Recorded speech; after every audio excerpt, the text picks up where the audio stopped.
nuestro módulo de evaluaciones de los proyectos y programas de salud.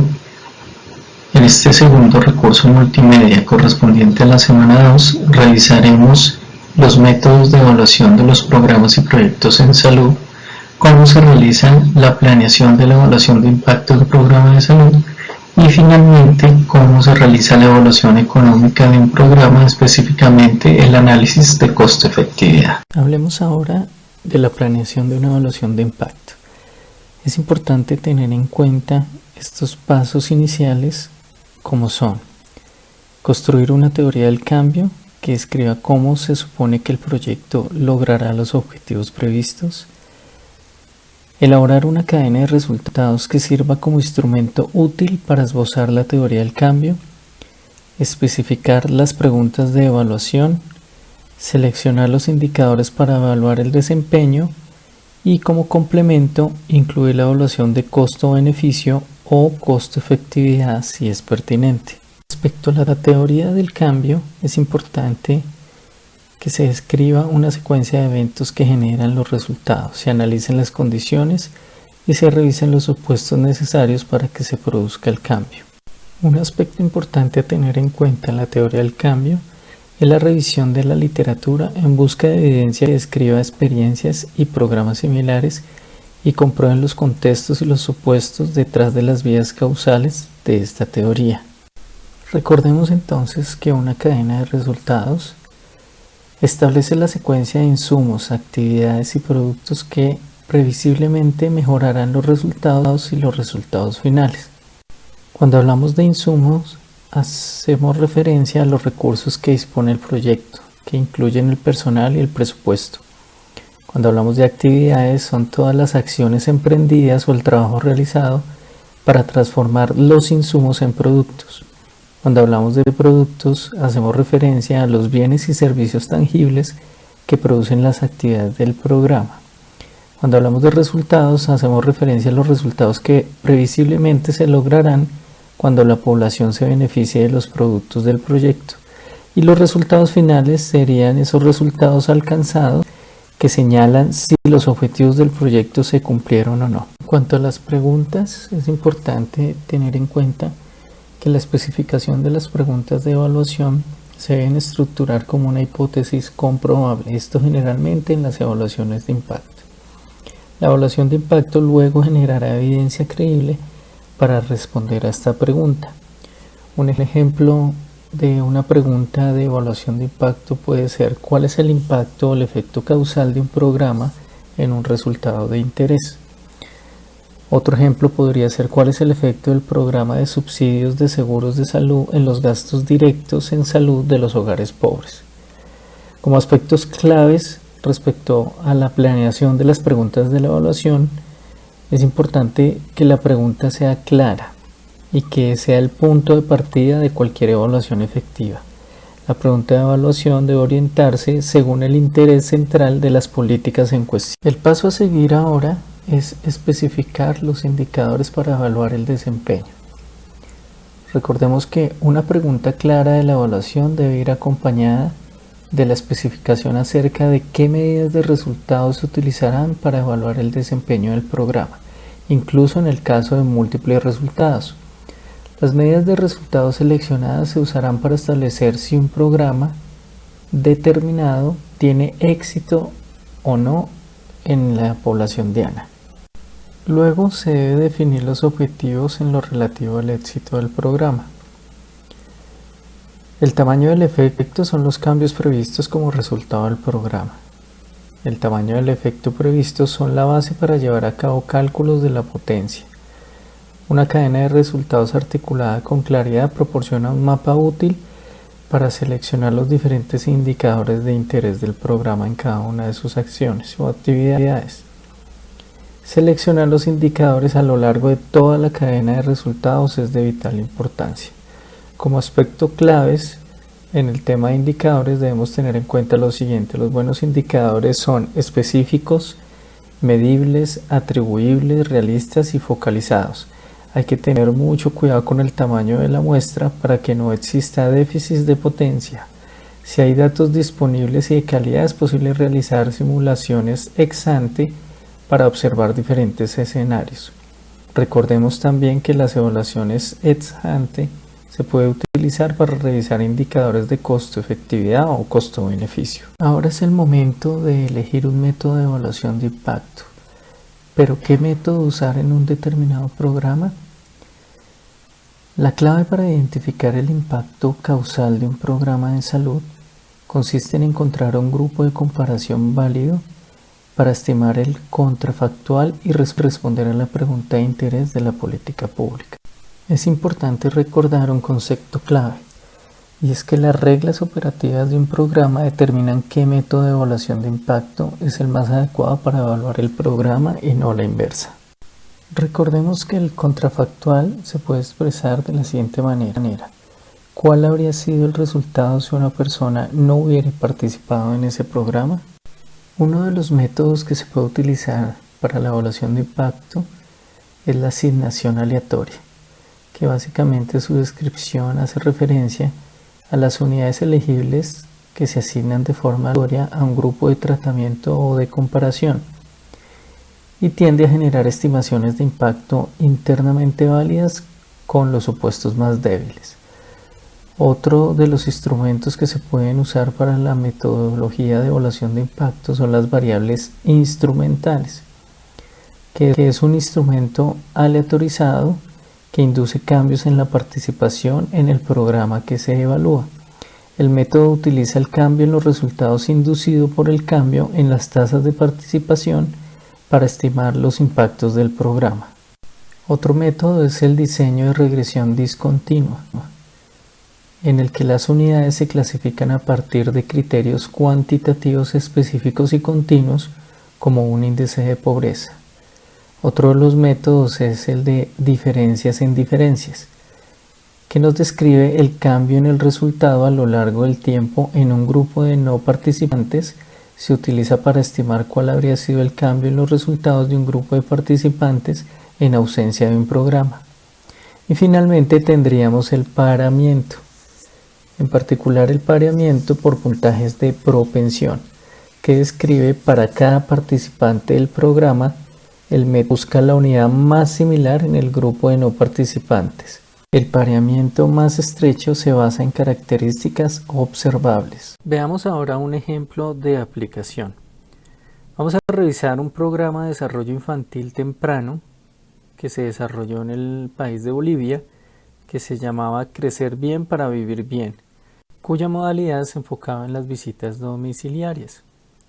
¿Qué buscaba este programa? Este programa buscaba contribuir a mejorar de manera sostenible y con pertinencia cultural el desarrollo cognitivo, socioemocional y físico de los niños bolivianos en áreas priorizadas de alta vulnerabilidad. En este sentido, lo primero que tenemos que hacer es el diagnóstico e intervención del programa de salud que estamos evaluando. Aquí los pasos importantes es describir el problema de desarrollo que se busca resolver, revisar los determinantes o factores que contribuyen al problema, mirar la población objetivo, la propuesta de intervención y los impactos esperados. Al revisar la información nos damos cuenta que el programa se diseñó considerando acciones en 3 modalidades de atención: en los centros infantiles, en las visitas domiciliarias y las salas de estimulación de temprana edad. Desde el punto de vista operativo, el programa estuvo estructurado en 4 componentes importantes. El componente número 1 era la implementación de servicios complementarios de desarrollo infantil, que tenía un costo de $10.1 millones. El componente 2, el fortalecimiento de servicios existentes en el sector salud, con un costo de $3.6 millones. El componente 3, el mejoramiento de la infraestructura en centros infantiles con un costo de $6.5 millones, y el componente 4, el seguimiento y la evaluación con un costo de $0.9 millones.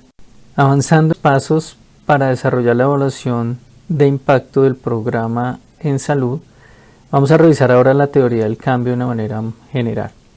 La teoría del cambio describe la lógica causal del programa, es decir, muestra cómo se espera que el programa logre los resultados e impactos finales en el desarrollo de los niños. La cadena de resultados resume la lógica vertical secuencial entre actividades, productos, resultados e impactos. Ahora nos corresponde describir la cadena de resultados.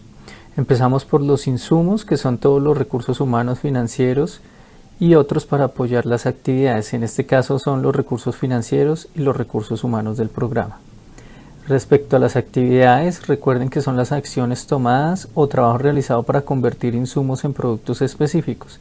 En este caso del programa revisamos que una de las actividades principales es la contratación de personal de brigadas, la elaboración de protocolos de atención y normas para la medición del desarrollo infantil, la capacitación del personal de brigadas y la implementación del sistema de monitoreo. Respecto a los productos, que son los bienes y servicios producidos y entregados bajo el control del programa, en este caso con este programa boliviano tenemos las brigadas móviles operando, los brigadistas comunitarios, los niños atendidos de acuerdo con los protocolos de la visita, la guía de intervención. Respecto a los resultados, revisamos las mejoras en indicadores al desarrollo relacionado al uso de servicios.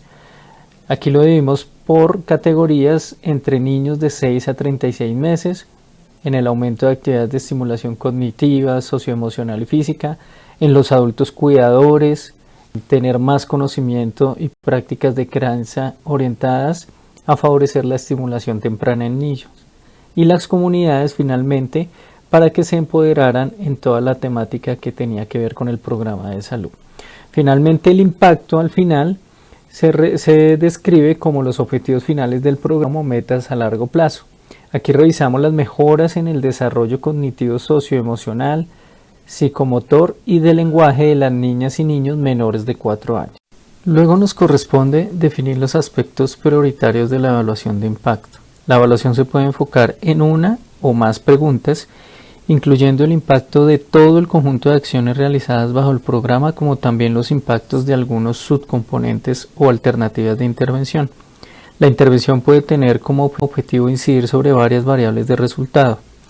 En este caso, para el programa boliviano Crecer Bien para Vivir Bien, el objetivo y preguntas que tenemos son las siguientes. Como objetivo, identificar el efecto causal de las visitas domiciliarias en el desarrollo infantil temprano de niños menores de 4 años y en el ámbito de crianza del hogar.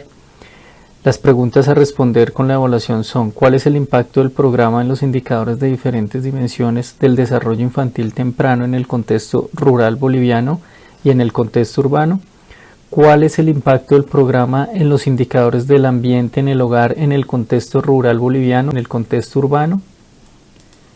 ¿Cuál es el impacto del programa en las prácticas de crianza, como participación de la madre en las actividades de estimulación temprana, prácticas severas de disciplina, uso de reglas y rutinas en el contexto rural boliviano? ¿Cuál es el impacto del programa en la capacidad de toma de decisiones de la madre y en su estado emocional en el contexto rural boliviano? Y finalmente, ¿cuál es la modalidad de atención por combinación de personal y frecuencia de intervención de visitas domiciliarias de mayor impacto y cuál es la más costo efectiva? Ahora nos corresponde definir los métodos de evaluación. Recuerden que debemos describir la estrategia metodológica, por ejemplo, si es asignación aleatoria de la intervención, diseño de regresión discontinua en base a las reglas de elegibilidad del programa, etc., que permitirá establecer una relación causal entre el programa o intervención y los resultados de interés. Para el caso del programa boliviano, se realiza una prueba controlada aleatorizada utilizando el mecanismo de asignación aleatoria de comunidades en el contexto rural y barrios en el contexto urbano para conformar un grupo de tratamiento y un grupo de comparación y así poder tener el contrafactual del programa. Así las cosas, tendríamos un grupo de tratamiento que corresponde al grupo de comunidades que están en los barrios del inicio de la lista según el orden de prioridad con oferta de los beneficios del programa, y también tendríamos un grupo de comparación que corresponde al grupo de comunidades seleccionados del final de la lista según el orden de prioridad que no fueron ofertados los beneficios del programa. Continuamos con la descripción de la fuente de información a ser utilizada en el análisis de impacto, incluyendo fuentes primarias de datos como encuestas levantadas por el programa y fuentes secundarios como encuestas existentes, datos administrativos y otros. Para cada fuente de información es importante definir el tamaño y la composición de la muestra y verificar que el efecto mínimo detectable es satisfactorio relativo a los tamaños de impacto que busca la intervención. Para el caso de nuestro programa boliviano, tenemos los indicadores e instrumentos de medición. En este caso, la medición del desarrollo infantil se realiza a través de un tamizaje y un diagnóstico clínico. También se realiza la medición de la calidad del entorno. Para esto se utiliza la observación para la medición del ambiente del hogar y los indicadores del cuidado familiar de UNICEF. Y se recoge información de diferentes encuestas o cuestionarios que miden diferentes dimensiones. Se le aplica en entrevista al cuidador del niño y en esta encuesta se incluye la línea de base, seguimiento, etc. Finalmente, se debe revisar el presupuesto de la evaluación de impacto. En este caso es importante identificar las fuentes de financiamiento, los montos para la evaluación y, en caso de ser necesario, posibles fuentes adicionales de financiamiento. Es muy importante que la evaluación de impacto pueda complementarse con una evaluación de costos. En ese sentido, tenemos la evaluación de costo-beneficio, que responde a la siguiente pregunta: ¿cuáles son los beneficios de un programa con un determinado costo? O la evaluación de costo-efectividad, que responde a la siguiente pregunta: ¿cómo se comparan diversas alternativas de implementación en cuanto a su costo-efectividad? Recordemos que el análisis de costo-beneficio estima los beneficios totales esperados de un programa comparado con sus costos totales esperados. Y el análisis de costo-efectividad compara el costo relativo de dos o más programas o de alternativas de programas para alcanzar un resultado común. Es momento ahora de realizar la autoevaluación y responder la pregunta de esta semana: ¿cómo se debe definir el objetivo y tipo de evaluación y cómo se lleva a cabo esa planificación de una evaluación de impacto en un programa de salud? Para ello, por favor, leer las lecturas complementarias y revisar este recurso multimedia. Para terminar, es importante hacer un repaso de lo estudiado y lo visto en este recurso multimedia. Recordemos que la evaluación de impacto tiene que ver con generar evidencia sobre qué programas funcionan, qué programas no lo hacen y cómo mejorarlos para lograr mejores resultados en materia de desarrollo en un país. Esto se puede realizar en un marco clásico de evaluación de impacto, contrastando los resultados entre grupos de tratamiento y comparación. Las evaluaciones de impacto también se pueden llevar a cabo para explorar alternativas de implementación de un programa, para probar innovaciones o analizar diferentes programas con el fin de evaluar el desempeño comparativamente. Entonces, recordemos de una manera sistemática y en resumen qué debe contener la planeación o un documento de planeación de la evaluación de impacto de un programa. Lo primero es la introducción, donde describimos qué es lo que vamos a encontrar en ese documento. Después hacemos la descripción de la intervención, mirando todo el tema del componente teórico. Definimos los objetivos de la evaluación, las hipótesis, teoría del cambio, la cadena de resultados, las preguntas de políticas, los indicadores de resultados clave, los riesgos. Pasamos al diseño de la evaluación, después el muestreo de los datos, la visión general del plan de preanálisis, cómo se va a recolectar o recoger la información, es el plan de recopilación de los datos, los productos por entregar, si voy a entregar un informe de línea de base, un informe de evaluación de impacto, una nota informativa sobre las políticas, las bases de datos, los diseños y los protocolos de análisis, un plan de divulgación, un protocolo ético sobre protección de los sujetos humanos, un calendario, un presupuesto y la composición y roles del equipo de evaluación. Recordemos siempre que algo complementario es la evaluación económica del programa de salud, donde revisaremos los costos, el costo-beneficio y el análisis de costo-efectividad.